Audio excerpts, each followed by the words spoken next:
आज हम बनाने जा रहे हैं एक बिल्कुल नवाबी स्टाइल शीर खुरमा, जिसका टेस्ट आपको सीधे ले जाएगा पुराने लखनऊ की गलियों में एक स्पेशल शाही मसाले के साथ। तो चलिए बनाना शुरू करते हैं। शीर खुरमा बनाने की शुरुआत हमेशा एक छोटे से लेकिन सबसे इम्पोर्टेंट स्टेप से होती है। ड्राई फ्रूट्स को देसी घी में हल्का सा रोस्ट करना। सबसे पहले पैन गरम करें, उसमें 1 से 2 चम्मच देसी घी डालें। जैसे ही घी मेल्ट हो जाए उसमें डालें 10 से 12 चॉप किए हुए बादाम। बादाम थोड़े हार्ड होते हैं और उन्हें रोस्ट होने में थोड़ा ज्यादा टाइम लगता है। फ्लेम को मीडियम ही रखें। लगभग 1 मिनट के बाद 10 से 12 चॉप किए हुए काजू और पिस्ते ऐड करें। इसका रीजन सिंपल है, काजू और पिस्ता सॉफ्ट है और जल्दी गोल्डन हो जाते हैं। इन्हें गोल्डन होने तक रोस्ट करें। इस तरह स्टेप बाय स्टेप रोस्ट करने से सभी dry fruits perfectly crunchy, evenly golden और बिल्कुल सही टेस्ट के बनेंगे। छोटा सा लॉजिक, लेकिन शीर खुरमा का टेस्ट डबल हो जाता है। जब सारे रोस्टेड ड्राई फ्रूट्स को हम पैन से निकाल लेते हैं तो उसी बचे हुए घी में 15 से 20 किशमिश और 6 से 8 खजूर, जिसे बीज निकाल कर लंबे टुकड़ों में काटा गया है, ऐड करते हैं। इन दोनों को घी में 1-2 मिनट तक ही भुने। ऐसा करने से घी का रिच फ्लेवर किशमिश और खजूर में एब्जॉर्ब हो जाता है और शीर खुरमा का टेस्ट और भी ज्यादा मीठा, रिच और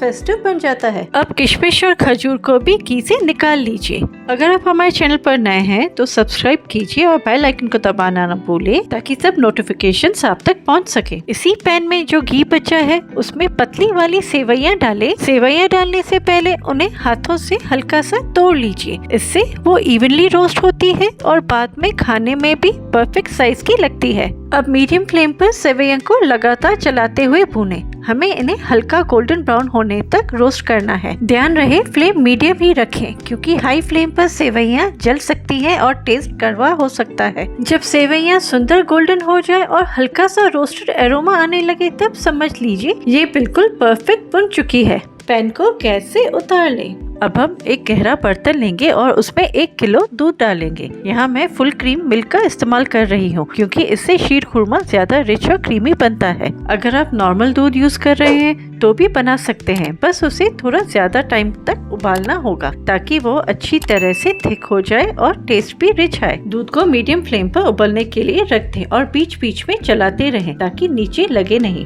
ध्यान रहे हमें दूध को बहुत ज्यादा गाढ़ा नहीं करना, क्योंकि बाद में सेवइयां और ड्राई फ्रूट्स भी ऐड होंगी जो शीर खुरमा को और ज्यादा थिक कर देंगी। जब तक दूध उबल रहा है तब तक हम एक स्पेशल मसाला तैयार करते हैं। ये मसाला मेरी मदर इन लॉ बनाया करती थी। इसके लिए ओखली में 4-5 लौंग, 5 हरी इलायची और 2 छोटे टुकड़े दालचीनी डालकर अच्छी तरह कूट लीजिए। आप चाहे तो मिक्सी में भी हल्का सा ग्राइंड कर सकते हैं। अब इस मसाले से हरी इलायची का छिलका निकाल दें और मसाले को ढककर रख दें। ये स्पेशल मसाला शीर खुरमा को बहुत ही शाही और फ्लेवरफुल बना देता है। मेरी मदर इन लॉ इस रेसिपी को सिंधी में खुम कहती थी। ये नॉर्मल सेवइयां खीर जैसा होता है, लेकिन थोड़ा ज्यादा गाढ़ा और इस खास मसाले की वजह से बिल्कुल रॉयल टेस्ट के साथ। दूध को उबलते हुए लगभग 10 मिनट हो चुके हैं। आप देख सकते हैं कि दूध अच्छी तरह से उबल रहा है और हल्का सा रिड्यूस भी हो गया है। अब इस स्टेज पर हम उबलते हुए दूध में भुनी हुई सेवइयां ऐड करेंगे। सेवइयां डालने के बाद 2 मिनट तक लगातार चलाते रहें ताकि वो दूध में अच्छी तरह मिक्स हो जाए और आपस में चिपके नहीं। इससे सेवइयां इवनली कुक होगी और टेक्सचर भी स्मूथ आएगा। अब इसमें रोस्टेड ड्राई फ्रूट्स ऐड करें। थोड़े से ड्राई फ्रूट्स मैं अलग निकाल कर रख रही हूँ।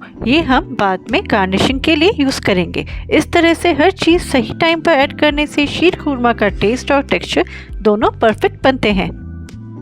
अब इसमें कुटा हुआ स्पेशल शाही मसाला ऐड करें और फिर से अच्छी तरह मिला दें।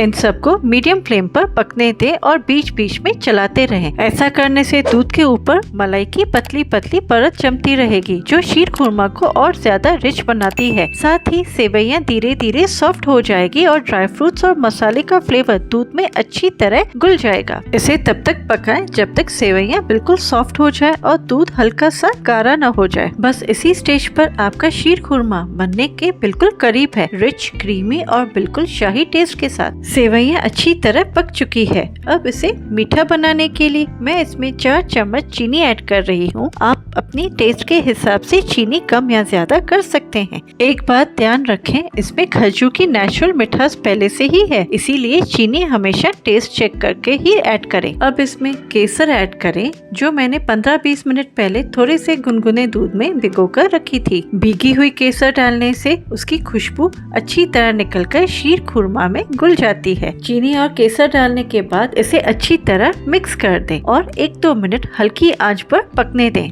इससे चीनी पूरी तरह से घुल जाएगी और केसर का रंग भी धीरे धीरे निकलने लगेगा। आखिर में 1 चम्मच हरी इलायची पाउडर ऐड करें और अच्छी तरह मिक्स कर दें। फिर गैस बंद कर दें। आपका शीर खुरमा तैयार है। इसे आप गर्म भी सर्व कर सकते हैं या ठंडा करके भी। ध्यान रहे, ठंडा होने के बाद ये थोड़ा और गाढ़ा हो जाता है, मजेदार डेजर्ट की तरह। सर्व करते वक्त शीर खुरमा को एक सुंदर सर्विंग बाउल में डालें, ऊपर से बचे हुए ड्राई फ्रूट्स और गुलाब की पत्तियों से गार्निश करें और फिर अपनी शाही डेजर्ट का मजा लें। इसे एक बार जरूर ट्राई करें। अगर आपको ये रेसिपी पसंद आई हो तो लाइक, शेयर और कमेंट करना न भूलें।